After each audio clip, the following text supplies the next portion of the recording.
खुश नसीबी ड्रामे में आखिरकार महीन और निहाल की शादी हो जाएगी। बारात वाले दिन ही महीन जिस तरह से तैयार होकर निहाल के साथ आएगी, वहीं पर नरमीन और हमायूं दोनों इकट्ठे खड़े होंगे।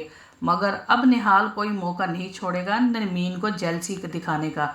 जैसे ही महीन आएगी, निहाल जानकर महीन का हाथ पकड़ेगा नरमीन के सामने, ताकि नरमीन देखे, नरमीन जो पुरानी मोहब्बत थी निहाल की वो देखे तो उसको तकलीफ़ हो, उसको जलन महसूस हो कि उसकी छोटी बहन की शादी उसके ही अपने पसंदीदा आदमी के साथ हो गई है।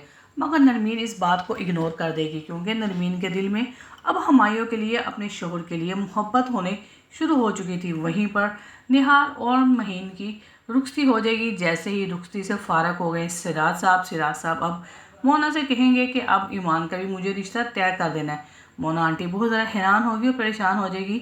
सिराज साहब, अभी कल वलीमा है महीन का और आज आप ईमान की शादी की बात कर रहे हैं।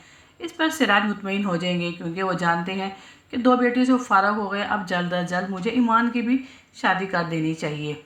लेकिन अभी महीन और निहाल का वलीमा रह ही गया था कि अभी वलीमे से एक दिन पहले ही निहाल के घर में कुछ आदमी आ जाएंगे जो गुंडे होंगे, और निहाल की भाभी सामने खड़ी होगी और वो उससे कहेगी गुंडों को कि आप गलत घर में आ गए हैं। मगर वो गुंडे जो बिल्कुल ठीक एड्रेस पर आए थे और वो कहेंगे हम ठीक जगह पर आए हैं, हमें निहाल चाहिए, वो कहाँ पर है।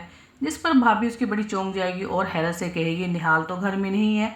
असल में वो गुंडे वो होंगे जिन्होंने पैसे लेने हैं निहाल से, और निहाल वहाँ से फरार होकर आ गया था अपनी पहली शादी वाले दिन। अब महीन अपनी किस्मत को यहाँ पर कोस रही होगी कि किस शख्स से उसने मोहब्बत कर ली है, जिस शख्स को उसकी मोहब्बत का इज्जत का एहतराम ही नहीं।